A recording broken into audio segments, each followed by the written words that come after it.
नमस्ते। Nepal bank limited तह 3 कनिष्ठ सहायक अथवा गोल्ड टेस्टर को प्रथम चरणको लिखित परीक्षाको सेक्सन बी को युनिट 2 अन्तर्गत बुककिपिङ एन्ड एकाउन्टिङ युनिटको महत्त्वपूर्ण प्रश्न उत्तरहरूको सेट 3 प्रश्न नम्बर 7 मा छ। लेखा र अभिलेखनको फरक लेख्नुहोस्। Difference between bookkeeping and accounting. यसको उत्तरमा हामीले यसलाई प्रश्नाउन सक्छौं। लेखा कुनै पनि संस्थामा भएका विभिन्न आर्थिक कारबारहरूलाई पहिचान गरी त्यसलाई वैज्ञानिक व्यवस्थित ढङ्गबाट अभिलेख राख्ने, वर्गीकरण गर्ने, सारांश निकाल्ने र सरकारवालाहरूलाई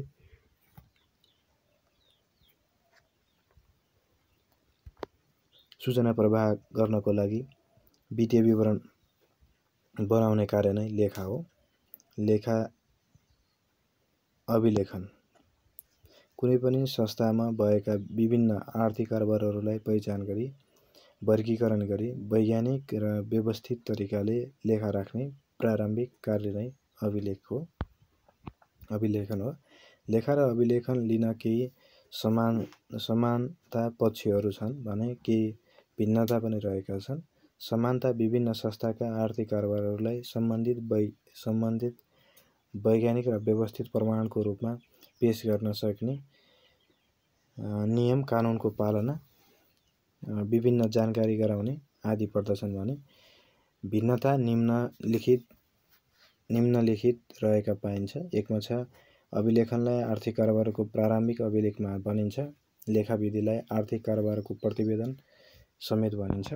2 मा छ सर्वप्रथम लेखा प्रणालीमा अभिलेखन तयार पारिन्छ भने अभिलेखन पछि मात्र लेखा राखिन्छ। 3 मा छ अभिलेखनलाई स्पष्ट नीति, नियम, कानुन र विधिले गर्दा विज्ञान भनिन्छ भने लेखा विज्ञान र कलाको संयोजन हो। 4 मा छ अभिलेखन अन्तर्गत जनरल लेजर तयार पारिन्छ भने लेखाका वित्तीय विवरण समेत तयार पारिन्छ। 4 मा छ अभिलेखन एक संक्षिप्त अवधारणा हो भने तुलनात्मक रूपले लेखा विस्तृत अवधारणा हो।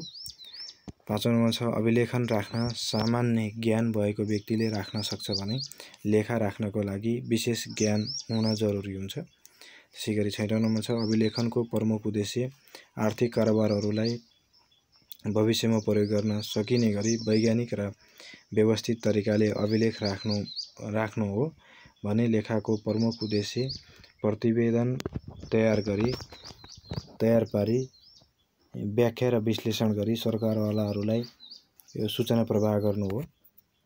अनन्त यसरी संस्थामा भएका आर्थिक कारबारहरूलाई चुस्त दुरुस्त व्यवस्थित र वैज्ञानिक ढङ्गले लेखा राख्नु संस्थाको लागि अपरिहार्य कार्य हो भने कानुनी व्यवस्था पनि हो जसलाई अभिलेख राख्दा लेखाको सिद्धान्त आत्मसात गरी निष्पक्ष तरिकाले अभिलेख राख्नु पर्दछ। त्यसैगरी अर्को टपिक छ डबल एन्ट्री सिस्टम, दोहोरो लेखा प्रणाली। हरेक आर्थिक कारोबारहरूको असरलाई दुई पक्षमा प्रभाव देखिने गरी अभिलेख राख्ने लेखा प्रणालीलाई दोहोरो लेखा प्रणाली भनिन्छ। अर्थात् दोहोरो लेखा प्रणाली त्यस्तो एउटा व्यवस्थित र वैज्ञानिक लेखा प्रणाली हो जसमा हरेक कारोबारहरूलाई त्यसैले असर पार्ने कम्तीमा दुईवटा खाता अर्थात् एउटा खाताको डेबिट पक्षमा र अर्को खाताको क्रेडिट पक्षमा अभिलेख राख्ने गरिन्छ। यस प्रणालीमा जहाँ कुनै कारोबारको डेबिट अभिलेखन हुन्छ त्यहाँ त्यस्तै नै रकम बराबरको क्रेडिट अभिलेख पनि हुनुपर्दछ भन्ने सिद्धान्तको आधारमा लेखाङ्कन गरिन्छ। दोहोरो लेखा प्रणाली भन्नाले एउटै कारोबारहरूलाई डेबिट र क्रेडिटमा अभिलेख राख्ने बुझ्नुपर्दछ। अन्तर्राष्ट्रिय लेखा प्रणाली विश्वव्यापी रूपमा स्वीकारिएको लेखा प्रणाली भएकोले यो एक महत्त्वपूर्ण लेखा प्रणालीको रूपमा रहेको छ। नेपालका सरकारी निकायमा प्रयोग हुने नगद आधारको लेखा प्रणाली र अन्य व्यावसायिक सङ्घ सङ्गठनमा प्रयोग हुने प्रोद्भावी आधारको लेखा प्रणाली दोहोरो लेखा प्रणालीमै आधारित लेखा प्रणाली हो। दोहोरो लेखा प्रणालीले हरेक सङ्घ सङ्गठनमा हुने सम्पूर्ण आर्थिक कारोबारहरूको अभिलेख राख्ने भएकोले यसलाई व्यवस्थित वैज्ञानिक पूर्ण लेखा प्रणालीको रूपमा लिइन्छ। यसको आधारमा तयार गरिएका आर्थिक वा वित्तीय विवरणहरूले कारोबारहरूको यथार्थ चित्रण प्रस्तुत गर्न सक्दछ। राखिएको अभिलेखहरूको गणितीय शुद्धता मापन गर्न सकिने र यसको आधारमा तयार गरिने वित्तीय तथा आर्थिक सूचनाहरूलाई सम्बन्धित सरकारवालाहरूले स्वीकार्ने वा विश्वास गर्ने हुँदा विश्वव्यापी रूपमा यस सिद्धान्तको महत्त्व रहेको छ भने यस प्रणाली अनुसार लेखाङ्कन गर्न दक्ष लेखापालहरूको आवश्यक पर्ने र खर्चिलो लेखा प्रणाली जस्ता केही सीमित अवगुणहरू समेत यस लेखा प्रणालीमा रहेका छन्। संक्षिप्तमा यस अवधारणा अनुसार हरेक आर्थिक कारोबारको द्विपक्षीय असर पर्ने हुँदा कारोबारको अभिलेख राख्दा कम्तीमा द्विपक्षीय असर देखिने गरी अभिलेख राख्नुपर्दछ भन्ने मान्यता यस अवधारणाको रहेको हुन्छ। अर्थात् कुनै पनि कारोबारलाई सिर्जना हुने सम्पत्ति र दायित्व बराबर हुनुपर्ने गरी एउटा कारोबारलाई एउटा खाताको डेबिटमा र अर्को खाताको क्रेडिटमा असर देखाउने गरी अभिलेख राख्नुपर्ने मान्यता यस अवधारणाको रहेको छ। यस अवधारणालाई एकाउन्टिङ इक्वेसन अवधारणा पनि भनिन्छ। हरेक आर्थिक कारोबारहरूको द्विपक्षीय प्रभाव अर्थात् बराबर तर विपरीत प्रभाव पर्ने गरी अभिलेख राख्नु पर्दछ भन्ने लेखाको आधारभूत आधुनिक वैज्ञानिक र व्यवस्थित सिद्धान्त नै दोहोरो लेखा प्रणाली हो। अर्को बुलेटमा डेबिट र क्रेडिट बराबर हुनुपर्ने, पुँजी र दायित्व जोड्दा सम्पत्तिसँग मिल्नुपर्ने, साथै आर्थिक कारोबारहरूलाई व्यक्तिगत खाता, वास्तविक खाता र अवास्तविक खातामा वर्गीकरण गर्नुपर्ने मान्यता बोकेको अवधारणा दोहोरो लेखा प्रणाली हो। यसलाई सन् 1494 मा इटालीका विद्वान लुका पेसिओलीले समष्टि अर्थमेटिक्स नामक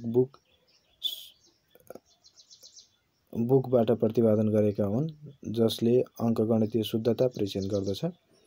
अर्को बुलेटमा लेखा अभिलेखनको यस्तो आधारभूत सिद्धान्त जसले हरेक आर्थिक कारोबारहरूको सामान्यतया विपरीत प्रभाव पार्दछ भन्ने मान्यतालाई लेखा अभिलेखनको क्रममा अंगीकार गर्दछ। यसलाई दोहोरो लेखा प्रणाली भनिन्छ।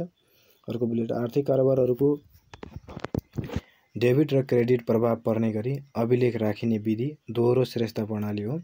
यसले सम्पत्ति बराबर दायित्व र पुँजी asset equal to capital plus liabilities हुनुपर्दछ भनी लेखामा पारदर्शिता कायम गरी अङ्कगणितीय शुद्धता न्यूनीकरण गर्दै विश्वासिलो लेखा कायम गर्न सहयोग गर्दछ। यसैगरी अर्को टपिक्स दोहोरो लेखा प्रणालीका विशेषताहरूमा दोहोरो लेखा प्रणालीका विशेषताहरूलाई निम्न अनुसार उल्लेख गर्न सकिन्छ। 1 मा छ आर्थिक कारोबारहरूको बराबरी प्रभाव पर्ने गरी लेखा राख्नुपर्ने व्यवस्था।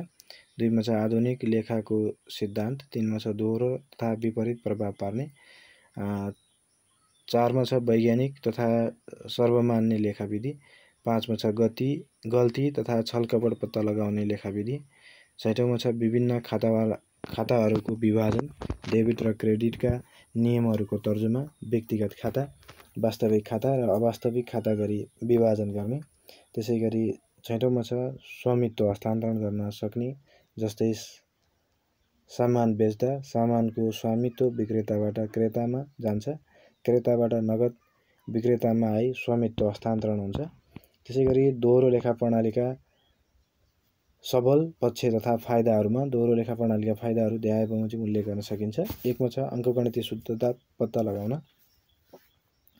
2 मा छ अन्य खाता अर्थात् लेजर बनाउन उपयुक्त हुन्छ। 3 मा छ फाइनल एकाउन्ट बनाउनका लागि सहजता प्रदान गर्नु।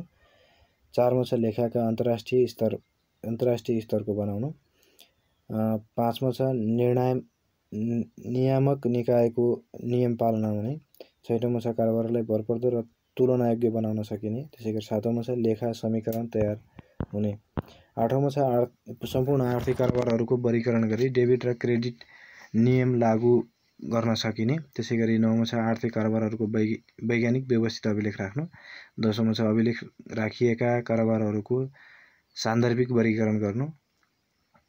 11 मा छ सम्पूर्ण आर्थिक कारोबारहरूको सारांश निकाल्नु। 12 मा छ अङ्कगणितीय शुद्धता जाँच गर्नु। 13 मा छ वित्तीय अवस्था र कार्य सम्पादन पत्ता लगाउनु। 12 छ लेखा परीक्षणलाई सहज बनाउनु। 13 छ संस्थाको आर्थिक योजना तर्जुमा गर्न सहजीकरण गर्नु।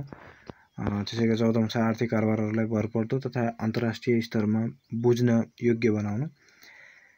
त्यसैगरी अर्को टपिक छ दोहोरो लेखा प्रणाली अन्तर्गत डेबिट र क्रेडिटका नियमहरू। दोहोरो लेखा प्रणाली यसलाई यसरी लेख्न सक्छौँ। दोहोरो लेखा प्रणाली अनुसार कारोबारहरूको अभिलेख राख्दा देहाय बमोजिमका डेबिट र क्रेडिटका नियमहरूको पालना गर्न सकिन्छ, आवश्यक रहन्छ। व्यक्तिगत खातामा उधारोसँग सम्बन्धित कारोबारहरू आउने गर्दछन्, किनभने व्यक्तिगत खातामा विशेष गरी व्यक्तिको नाम आउने गर्दछ। यसका नियमहरू निम्नअनुसार रहेका छन्। Debit the receiver, credit the giver. वास्तविक खातामा यी खाताहरू नगदसँग सम्बन्धित खाता र कारोबारबाट प्रभाव हुने गर्दछन्। यसका नियमहरूलाई निम्नअनुसार लेख्न सकिन्छ। Debit what's comes in, credit what goes out.